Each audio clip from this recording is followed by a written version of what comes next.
बिस्मिल्लाहिर्रहमानिर्रहीम। अस्सलाम वालेकुम नाज़रीन। 2:48 हमारी वीडियो का टॉपिक गोल्ड से रिलेटेड है जी। अल्हम्दुलिल्लाह तज्जिया सच साबित हुआ है। साल के आखिर तक ये हमारा वीडियो का टॉपिक है गोल्ड 4 लाख कैसे। सोना चांदी रखने वालों के लिए खुशखबरी क्या है और पाकिस्तान के अंदर गोल्ड की अपडेट्स क्या है, फंडामेंटली गोल्ड के बारे में क्या अपडेट्स हैं, अभी रेट क्या चल रहा है वो भी मैं आपके साथ शेयर कर लेता हूँ। मेरे पास जो अभी लेटेस्ट रेट आया है गोल्ड का वो मैं आपके साथ शेयर कर लेता हूँ। 3,47,000 पीस का रेट है, 3,43,000 गोल्ड का रेट है पठूर का। 22 कैरेट का रेट है 3,18,083। 21 कैरेट का रेट है 3,03,625। और मैं आपको एक और चीज़ बता दूँ, दूसरी ये चीज़ है कि गोल्ड मार्केट आपकी अभी बहुत ज़्यादा ऊपर गई है लास्ट फंडामेंटल्स के हिसाब से, और पाकिस्तान के अंदर इस वक्त रेट जो है वो कम हुआ है बढ़ने की बजाय। तो ऐसा क्यों हुआ है ये भी आपके साथ शेयर करता हूँ। देखिए जी, इस वक्त मार्केट के अंदर 3 से 4 चीज़ें हैं जो आपने जहन में रखती हैं।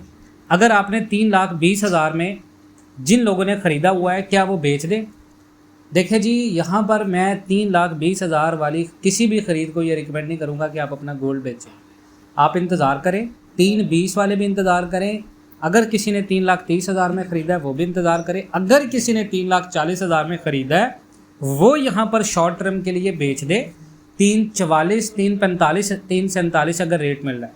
इसके बाद मार्केट ने अपना सपोर्ट बनाना है 32,80, 32,88। तो यहाँ पर मैं भी 2 से 3,000 पे रेट आपको मज़ीद नीचे मिले तो 3,44 में अगर शॉर्ट टर्म में सेल करेंगे, 3,47 में पीस है, 3,47 में बेच दिया, पठूर है 3,44 का, 3,42 में बेच दिया। तो यहाँ पर अगर आपको पीस मिल गया दोबारा 3,45,000 का, पठूर मिल जाए आपको दोबारा 3,40,000 का, तो ये आपकी शॉर्ट टर्म में एक अच्छी ख़रीद होगी। अब सवाल ये कि यहाँ पे क्या ख़रीदारी करें या बेचें। देखिए जी, बेचना तो किसी को रिकमेंडेशन नहीं है। जिस बंदे की ख़रीद 3,10,000, 3,12,000 की है वो बंदा बेचे। जिस बंदे की ख़रीद है 3,40 के ऊपर की वो बंदा यहाँ पे मज़ीद ख़रीदारी करे, ना कि बेचे। बेचना आपने 2025 के दिसंबर और 2026 के जनवरी और फरवरी में, ठीक है। मार्केट में रूमर्स हैं नीचे जाएगा भाई, आपके फंडामेंटल्स भी ठीक हुए, पाकिस्तान के अंदर भी फंडामेंटल्स ठीक हुए, इंडिया के साथ जंग भी ख़त्म हो गई, इंटरनेशनल भी हालात बेहतर हो गए, लेकिन गोल्ड आपका $3,000 से नीचे नहीं गया। 3,150, 3,120, 3,100 मार्केट यहाँ तक नहीं आई आपकी, ठीक है। तो ये गोल्ड का सबसे बड़ा सबूत है कि गोल्ड मार्केट कभी भी क्रैश नहीं हुई, बल्कि मार्केट ने पुल बैक लिया, जो मार्केट का हुस्न है, मार्केट में नेचुरल चीज़ें। अब सवाल ये है कि रेट कब तक 3,70,000 जाएगा। जिन लोगों ने 3,70 पे ख़रीदा है, 3,80 पे ख़रीदा है, 3,90 पे ख़रीदा है, मैं आपको हर वीडियो में ये चीज़ बता रहा हूँ कि 3,70,000 का आपका रेट, 3,65,000 का रेट, ये आपका 3,60 तक जाना है तो अभी ले लें। बिल्कुल जी, आपने ख़रीदारी करनी है। मैंने 2 से 3 वीडियोज़ में पहले भी बताया कि 30% कैश का यहाँ पर गोल्ड को रखें। इसके बाद मज़ीद आप होने का वेट करें, 3,60 तक आता है तो वहाँ पर भी ख़रीदें, ठीक है। बेचे नहीं गोल्ड को। इंटरनेशनल फंडामेंटल्स भी मैं आपके साथ शेयर कर देता हूँ। कनाडा ने यूएसए से आने वाली जितनी भी उनकी वैल्यूएबल प्रोडक्ट्स हैं उन पर लगाए गए 25% टैरिफ अभी तक बरकरार रखें। और कनाडा और अमेरिका में गलत ख़बरों के बावजूद कनाडा ने यूएस की जितनी भी प्रोडक्ट्स हैं गोल्ड, सिल्वर, प्लेटिनियम, उनके इंपोर्ट्स पर लगाए गए जो 25% रिटेलिएट टैरिफ है वो ना तो ख़त्म किए और ना ही कम किए हैं। उसके बाद चाइना का सोने के क्रेज़ वापस डॉलर को साइडलाइन रहने की स्ट्रेटजी में तेज़ी लेके आ रहा है। चाइना फिर से गोल्ड की डिमांड तेज़ी से बढ़ा रहा है, और ये डिमांड सिर्फ लोगों तक महदूद नहीं है बल्कि हर लेवल पर सेंट्रल बैंक से लेकर इन्वेस्टर तक सोने को लॉन्ग टर्म स्टेबिलिटी का ज़रिया समझ रहे हैं। तो चाइना ने पिछले महीने तकरीबन 127.5 मैट्रिक टन गोल्ड इंपोर्ट किया, जो कि एक साल की सबसे ज़्यादा है।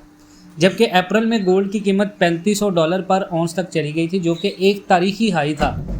ये जब चाइना ने गोल्ड को पीक पे ख़रीदा था। उसके बाद थोड़ा सा टैरिफ के बाद चाइना की इकोनॉमी स्लो हुई तो गोल्ड की कंजप्शन भी वहाँ पे कम हो गई, गोल्ड को ख़रीदना थोड़ा सा कम कर दिया। अब क्योंकि उनका मुआहदा हो गया है, लेकिन चाइना का जो माइंड है डॉलर को साइडलाइन करने का, रिजर्व करेंसी के तौर पर ख़त्म करने का, वो अभी भी बरकरार है। तो मार्च के मुकाबले में ये इंपोर्ट करीबन 73% ज़्यादा है।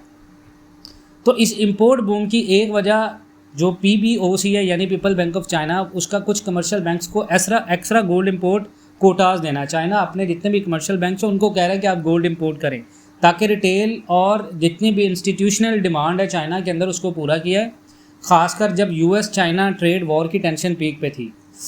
उसके बाद एक और चीज़ आपको बता दूं कि साथ ही चाइना डॉलर के ख़िलाफ़ अपनी लंबी स्ट्रेटजी में भी तेज़ी लेके आ रहा है। और सीज ग्रुप के CEO चार्ल्स हेनरी, चाइना एक नया ग्लोबल फाइनेंशियल सिस्टम बिल्ड कर रहा है। और ये याद रखिएगा कि आने वाले दिनों में चाइनीज़ डिमांड जो है वो गोल्ड के लिए मज़ीद बढ़ने वाली है। मिडल ईस्ट में देखें तो टेंशन बढ़ने पर गोल्ड की कीमत में ज़बरदस्त इजाफा हुआ है। गोल्ड फ्यूचर जो है वो गोल्ड के बारे में प्रेडिक्ट करते हैं कि तीसरे दिन भी अपनी विनिंग स्ट्रीक जारी रखी है, जहां इन्वेस्टर ने मिडल ईस्ट में बढ़ती हुई जियोपॉलिटिकल टेंशन के सबब गोल्ड का ख़रीदना बरकरार रखा है। और आज का तजिया टैरिफ्स या ट्रेड पॉलिसीज़ की वजह से नहीं है, बल्कि डायरेक्टली एक बहुत आम जियोपॉलिटिकल डेवलपमेंट की वजह से हुआ है। कुछ US इंटेलिजेंस रिपोर्ट्स के अकॉर्डिंग इसराइल ईरान के न्यूक्लियर फैसिलिटी पर स्ट्राइक्स की प्लानिंग कर रहा है। तो मेजर US न्यूज़ के हवाले से इंटेलिजेंस ऑफिशियल्स का कहना है कि इसराइल ने भी अभी फाइनल डिसीजन नहीं लिया, लेकिन स्ट्राइक का इम्कान पहले से ज़्यादा बढ़ गया। और ये सब उस वक्त हो रहा है जब ट्रंप एडमिनिस्ट्रेशन तेहरान के साथ डिप्लोमेटिक निगोशिएशन में मसरूफ़ है। अगर इसराइल ने ऐसी कोई मिलिट्री एक्शन की तो ये प्रेसिडेंट ट्रंप के डिप्लोमेटिक अप्रोच से एक बहुत बड़ा नेगेटिव अप्रोच होगा। ट्रंप ने पहले भी कहा था कि अगर टॉक्स का रिजल्ट सेटिस्फैक्ट्री ना हुआ तो मिलिट्री ऑप्शन टेबल पर रहेगा। तो अभी इसराइल अपना डिसीजन शायद US ईरान नेगोशिएशंस के आउटकम पर डिपेंड रखे हुए है, लेकिन इस सूरत हाल ने ऑलरेडी ग्लोबल मार्केट्स में बहुत सारे खदशात पैदा कर दिए हैं। तो मार्केट पर असरात और गोल्ड की कीमत का मुस्तकबिल क्या होगा, देखें गोल्ड तारीखी तौर पर उन वक्तों में बढ़ा है जब दुनिया में बेयकीनी होती है, और यही पैटर्न अब भी देखने को मिल रहा है। और बहुत सारे तज्जियाकार भी ये कह रहे हैं कि जब तक ये middle east tension new cycle में रहती है, गोल्ड की डिमांड और कीमत दोनों हाई रहने का इम्कान है। तो आप इंतज़ार करें, ये सारी चीज़ों को जहन में रखें। अगर ये टेंशन्स या मिलिट्री कॉन्फ्लिक्ट में तब्दील हो जाती हैं तो ना सिर्फ गोल्ड बल्कि और भी कमोडिटीज़, चांदी, इसके साथ स्टील और फाइनेंशियल मार्केट्स पर बहुत बड़ा असर पड़ेगा। तो गोल्ड की जो डिमांड है वो 2025 में नीचे नहीं है। देखिए US का डेट और मूडीज़ डाउनग्रेड का एक बहुत बड़ा पॉइंट था जो मैंने आपको बताया था। US का कर्जा अभी राइट नाउ स्टेबल नहीं है, और मूडीज़ ने भी US की इकोनॉमी को डाउनग्रेड किया है। और डॉलर के जितने भी एसेट्स हैं वो प्रेशर में हैं, जिसका फ़ायदा गोल्ड को मिल रहा है। अब ग्लोबल इन्वेस्टर जो इंटरेस्ट ले रहे हैं वो गोल्ड के अंदर ले रहे हैं, सेंट्रल बैंक्स बहुत ज़्यादा बाय कर रहे हैं।